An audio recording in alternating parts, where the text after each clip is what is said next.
یہ ہونا ہے، پچھلے آثار ثابت کر رہے ہیں کہ ہونا ہے، حضور کی احادیث بتا رہی ہے کہ یہی سے ہونا ہے۔ کھوجی ٹی وی کے معزز دوستو، اسرائیل فلسطین کی کشیدگی اور مشرق وسطیٰ کے بگڑتے حالات کے تناظر میں یہ خبریں سامنے آ رہی ہیں کہ ماضی میں کی جانے والی پیشگوئیاں سچ ثابت ہو رہی ہیں۔ گریٹر اسرائیل کے بارے میں جو کچھ اسلامی روایات میں ملتا ہے وہ آج پورا ہوتا ہوا معلوم ہو رہا ہے۔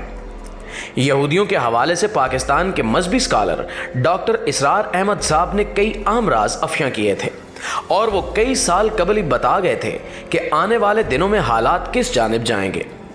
وہ اکثر گریٹر اسرائیل کی تعمیر کے حوالے سے احادیث کا ذکر بھی کرتے تھے جو یقینی طور پر سچ ثابت ہوں گی۔ ڈاکٹر اسرار احمد نے یہ بھی دنیا کو بتایا تھا کہ گریٹر اسرائیل میں فلسطین اور عرب ریاستوں کے بعد کون کون سے ممالک شامل ہوں گے۔ سوال یہ ہے کہ کیا موجودہ جنگ گریٹر اسرائیل کی تکمیل کی جانب باضابطہ طور پر پہلا قدم ہے، اور کیا فلسطینیوں کے بعد اگلا نمبر کسی اور ملک کا ہوگا؟ کیا اسرائیل پاکستان پر حملے کی تیاریاں کر رہا ہے، اور پیشگوئیوں کے مطابق مستقبل قریب میں کون سے اہم واقعات رونما ہو سکتے ہیں؟ ان سب کی تفصیل آج ہم آپ کے سامنے رکھیں گے اور آپ کو بتائیں گے کہ مغربی طاقتیں آنے والے دنوں میں کیا کھیل کھیلنے جا رہی ہیں۔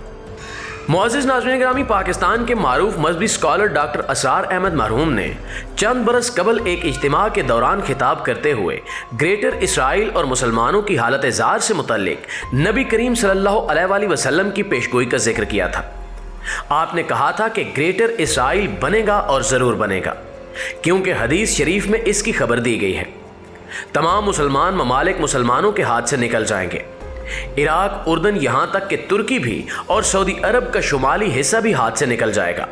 البتہ مدینے پر قبضے کے لیے یہودی جو پروگرام بنا کر بیٹھے ہیں، اللہ تعالیٰ اسے پورا نہیں ہونے دے گا۔ مدینے میں داخلے کی ان کو اجازت نہیں ملے گی۔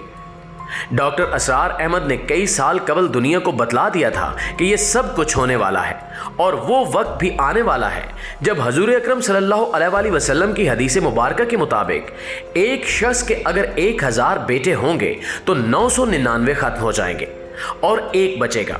یہ وقت بھی آنے والا ہے کہ حضور صلی اللہ علیہ وآلہ وسلم فرماتے ہیں کہ اتنی خوفناک جنگ ہوگی جس میں بے پناہ خون ریزی ہوگی کہ پوری زمین لاشوں سے بھر جائے گی، اور ایسا ہوگا کہ مردار خور پرندے یعنی گدھ، چیل، کوے وغیرہ تو لاشوں کو نوچنے کھانے کے لیے اتریں گے، مگر نفاست پسند پرندے جو لاش کے اوپر اترنے سے گریز کرتے ہیں تو ان میں سے ایک پرندہ اڑتا چلا جائے گا اور اس کو زمین پر کہیں اترنے کی جگہ نہیں ملے گی، کیونکہ زمین ساری لاشوں سے اٹی پڑی ہوگی، یہاں تک کہ تھک ہار کر جب اس کے پر مسلسل پرواز سے جواب دے جائیں گے تو وہ گرے گا اور زمین پر موجود لاش پر گرے گا۔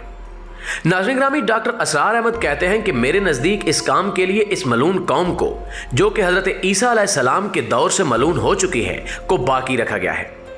اس کو موقع دیا گیا اور اس نے اسرائیل بنا لیا۔ تقریباً 2000 سال بعد یہودی اس سرزمین پر دوبارہ آباد ہوئے ہیں جہاں سے ذلیل و رسوا ہو کر نکالے گئے تھے۔ سوال یہ ہے کہ یہ سارا کچھ کیوں ہو رہا ہے؟ اللہ تعالیٰ نے اس قوم کو استثناء کیوں دیا؟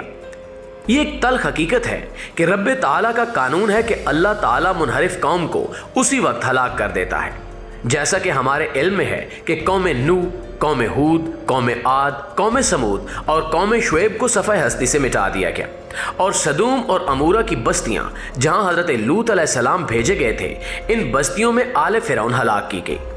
اس سارے معاملے کو درمیان سے ایک وقفہ دے دیا گیا ہے۔ حضرت عیسیٰ علیہ السلام کو اٹھا لیا گیا، اور یہ بھی تسلیم کیا جاتا ہے کہ حضرت عیسیٰ علیہ السلام دوبارہ دنیا میں تشریف لائیں گے۔ یہودی قوم کو زندہ رکھا گیا جو کہ ملعون قوم ہے۔ ایک مغضوب اور ملعون قوم کے ہاتھوں آخری امت یعنی امت محمد صلی اللہ علیہ وآلہ وسلم اور اس کا بھی بہترین حصہ، اس پر عذاب ان یہودیوں کے ہاتھوں آئے گا، اور عرب اقوام ان کا نشانہ بنیں گی، اس لیے یہودیوں کو بچا لیا گیا۔ ناظرین گرامی، اس بارے میں حضور اکرم صلی اللہ علیہ وآلہ وسلم کی حدیث مبارکہ ہے کہ عربوں کے لیے بہت بڑی ہلاکت ہے، اور آج ہماری نظر میں آ رہا ہے کہ ملعون اور مغضوب قوم یعنی یہودی ان کے سینے میں خنجر کی طرح گھونپی گئی ہے، اور 30 کروڑ کے قریب عرب بے حمیتی، بے غیرتی، بزدلی، کمزوری، ذلت اور مسکنت کی مثال بنے ہوئے ہیں۔ کیا ان ممالک میں کوئی اسرائیل کے خلاف بول سکتا ہے؟ اعداد و شمار کے مطابق 30 سے 35 لاکھ یہودی اسرائیل میں آباد ہیں۔